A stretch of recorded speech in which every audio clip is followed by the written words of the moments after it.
The Right Side with Doug Billings. Hi, ladies and gentlemen. Welcome to the set of my show, The Right Side. Thank you very much for being here. The Declaration of Independence proves that the America First movement is 250 years old. I'm going to talk about that, prove it to you today. Before we begin, please like, follow, and subscribe to the content here, folks. It really does help. It helps the algorithm spread the conservative truth that people need to hear, truly. So, America and the world, thank you. Welcome to this special edition of The Right Side.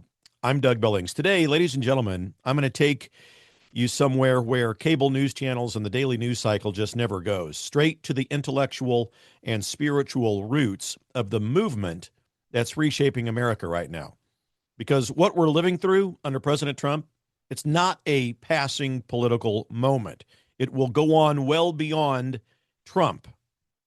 And that by itself will make liberal heads explode. But this whole thing is the rebirth of the exact ideas that found this nation more than 250 years ago.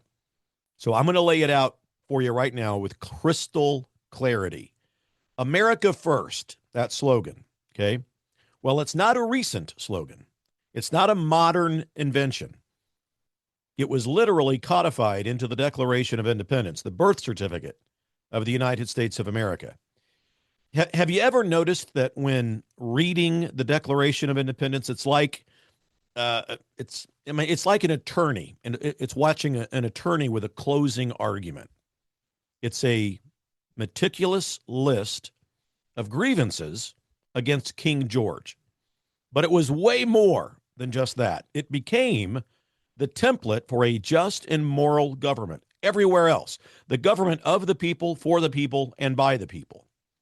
So in business, at least when I was in corporate America, when we want to sell an idea, or if we're in a job interview and you want to promote yourself, you're often told by experts you got to create a 30-second commercial for yourself to pitch yourself, right? Well, the Declaration of Independence, in its opening paragraph, we can read and we can see that the founders themselves delivered their perfect version of their 30-second pitch, their 30-second commercial. They declared that the colonies deserved to be, quote, to assume among the powers of the earth the separate and equal station to which the laws of nature and of nature's God entitle them, end quote. So then came those immortal words that we can all recite, and most of us know them by heart. Quote, we hold these truths to be self-evident, that all men are created equal, that they are endowed by their Creator with certain unalienable rights, that among these are life, liberty, and the pursuit of happiness. Those two sentences alone, ladies and gentlemen, set the entire course of American exceptionalism. They explain both the why and the how of who we are. And at their core is the insistence on a separate and equal station among the nations of the earth, exactly as the laws of nature and nature's God ordained it. And so here's where I want to take you, to a place almost no one else has ever been willing to go before. So when you follow that founding logic in the Declaration and you follow it all the way down, you arrive at America First. The break with Great Britain was the America First in its purest form, if you ask me, but the Declaration did a lot more than that. It laid the intellectual foundation for the movement that we see thriving under President Trump today.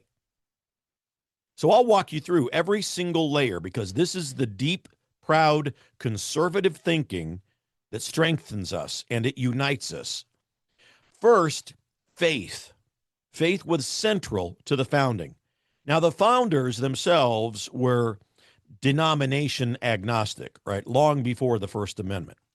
They didn't get into denominations, yet they boldly invoked nature's God to claim that their exalted status among nations existed and that they declared our unalienable rights were endowed by the Creator. And they made room for all beliefs without establishing a state religion. We know this. Now, the balance in all of that is pure America first. Secondly, think about the term nature's God, because it entitles us to that, quote, separate and equal station. At the individual level, this establishes the primacy of the individual over any other identity, real or imagined. It, in a lot of ways, demands true equality as the necessary precondition for everything else. Equity without equality is a false prophet, and the founders would have rejected that outright. The America First movement draws directly from that same well of individual dignity. And then third, power derives itself from the laws of nature. The founders gave us an antidote to the ideological excesses that we see in society today. They understood that some facts of nature can't be changed, no matter how loudly we shout about it, no matter how hard we try to rewrite biology or reality. America First acknowledges those immutable truths, and it refuses to participate in the self-destructive denial of them, like the kook fringe, the radical liberal movement that would dare to suggest there's more than two genders or that you can actually change your gender. Okay, the fourth point, our unalienable rights as endowed by the Creator. You see, folks, in the founders' worldview, governments exist for one purpose only, to secure those rights for ordinary people who couldn't secure them alone. When any government becomes destructive to those ends, it's the right and the duty of we the people to alter or abolish it. And as Ronald Reagan so perfectly echoed in his quote, government is the problem. The America First movement was born as the people's direct answer to an encroaching state. And the fifth point that I want to make with you about how America First is embedded in the Declaration of Independence is the simple enumeration of rights. Quote, among these are life, liberty, and the pursuit of happiness. That embodies everything the America First experiment stands for. An aversion to censorship, a pro-life conviction that protects the unborn, a celebration of true freedom, a rejection of progressivism and liberalism, and an ironclad defense of the Second Amendment. So those are not policy add-ons, folks. Those things flow directly from the founding document itself, our Declaration of Independence. So I'd like to suggest to you that the America First movement of today is the second coming of the ideas that founded this nation. Its principles are rooted in the original strains of the Declaration of Independence, and our nation's 250th anniversary is approaching at that very moment when this movement is having its brightest hour. And that's not a coincidence. It's destiny. It's time for us to embrace that without apology. So now let me bring these timeless principles roaring into this present moment, a time such as this, because that's what the right side over here does best. I don't stop at history. I show you exactly how those founding ideas are alive and they're winning today under Trump. This is the modern expression of everything that the founders set in motion. Think about it. The insistence of a separate and equal station for America among the nations. The founders demanded an unapologetic defense of God-given rights and the clear-eyed recognition that when government or any foreign policy becomes destructive to those ends, we've got to take action. President Trump is not managing decline here, folks. He's not participating in the polite appeasement that defined previous administrations. He's applying conservative realism And he's applying it with force and clarity that's replaced decades of weakness, of wussified interpretation. And he's using decisive strength. That's the truth of it. This isn't standing on a soapbox being a cheerleader. This is expressing to you the facts. And the long-term effects are profound on proxy wars, nuclear ambitions, and America's standing in the world are all going to be felt for generations to come. Generations to come. And don't be surprised that if one day there is consideration for his addition on Mount Rushmore. And I'm not being flippant. For years, we were told that, the sophisticated way to deal with Iran and its terrorists and its network was patient diplomacy. Yes, Mr. Billings, you see, we cannot engage in unapologetic force, or we can't engage in American exceptionalism. That would be too insulting to our European allies. We've got to be patient and invoke diplomacy. And let's just write a sternly worded letter to the United Nations. That's how we should deal with it. Well, that's BS, Barbara Streisand. We were told that multilateral sanctions would work, but they were never fully enforced. And the quiet hope that the mullahs one day would just realize that they've got to self-moderate. Laughable. So that approach was sold as wise to us. And in reality, it was surrender dressed up in diplomatic language. That's all it was. President Trump has rejected that illusion, that myth. And he rejected it from day one of his very first term. He recognized that Iran was never a misunderstood partner waiting for the right incentives. It was and it remains the world's leading state sponsor of terror and murder, exporting chaos through Hezbollah, the Houthis, and Hamas, and a dozen other proxies. So the old policy of appeasement allowed those proxies to grow stronger, and it allowed Iran's nuclear program to advance all in the shadows, and it allowed American interest to be held hostage by the very regime that has all the while chanted death to America. And we contrast that with the results that we're seeing right now by refusing to accept half measures, by enforcing the reopening of the Strait of Hormuz, and by dispatching Vice President Vance to lead serious mediated talks in Pakistan. President Trump, by doing all of that, has forced Iran into a position that it's not occupied since 1979, a position where they actually have to choose between survival and self-destruction. That's realism in action, ladies and gentlemen. It's the same realism that the founders practiced when they declared independence rather than negotiate away their God-given rights. The long-term effects are already coming into focus, and they're profoundly positive, ladies and gentlemen. First, the proxy wars. For decades, Iran could wage war through cutouts while it would maintain plausible deniability. Well, that era is over. When a sponsor state understands that its economic lifeline can be shut down and its nuclear ambitions can be credibly eliminated, it recalculates the cost of arming every militia in the neighborhood. Fewer attacks on shipping lanes, fewer rockets on our allies, fewer American service members put in harm's way.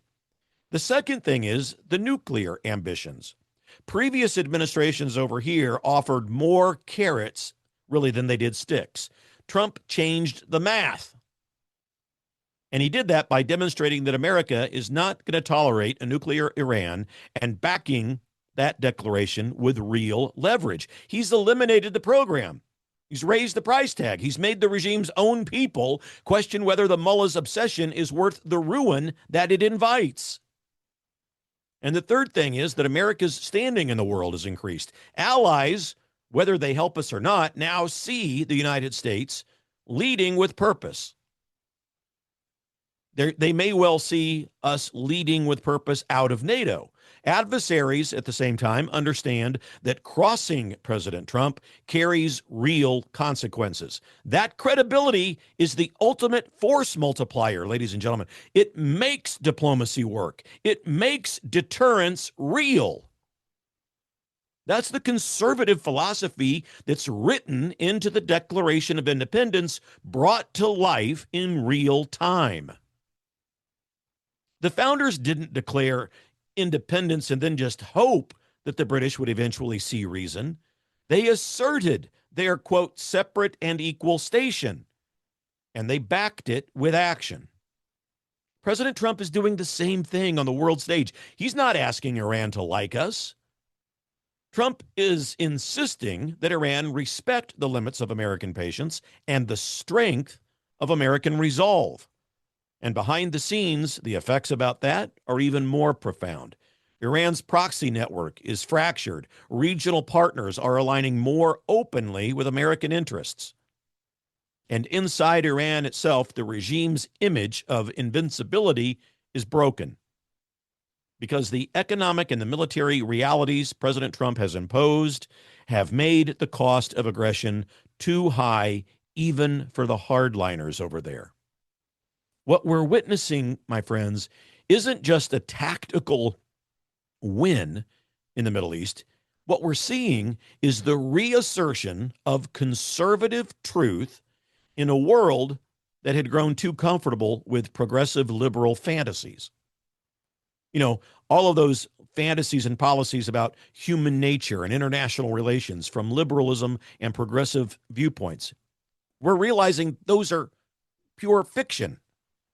The founders knew that power has got to be met with power, that rights have got to be defended, and that a nation that refuses to stand for itself will soon stand for nothing. Trump has internalized that lesson completely. He has made America first the operating principle of our foreign policy, exactly as our Declaration of Independence demands. And the long-term payoff already visible. Proxy wars losing their sponsors. Nuclear ambitions are choked and cracked and checked. And America's word is once again its bond. That's conservatism, ladies and gentlemen, in its purest form. We don't apologize for strength. We don't negotiate away our principles. We assert them, we defend them, and we watch as the world becomes safer and more prosperous because of it. Trump's not only keeping his promises, ladies and gentlemen, he's proving once again that the philosophy written into our founding documents was right all along. This is why the movement is unstoppable, and it'll go on long after Trump. This is why President Trump keeps winning. And that's why on our 250th upcoming anniversary, we will have every reason to stand taller and prouder than we ever have. Look, America, this is who we are. This is who we were always meant to be. And under this president, those principles are not just being remembered, they're being lived every single day. Every single day. America is not on her deathbed, not even close. We are encroaching upon our golden age. Thanks for spending this time with me, ladies and gentlemen, on the right side. If this message strengthened your resolve, if you like what you've heard, the way that it strengthened mine, do two things for me right now. Hit that like button and share the video with someone who needs to hear it. And then subscribe so that we can keep delivering the kind of deep, can't be found anywhere else conservative analysis that actually matters. I'm Doug Billings, ladies and gentlemen. Thanks for being on the right side. We are in this together. Believe it. For the Republic. Cheers. The Right Side with Doug Billings.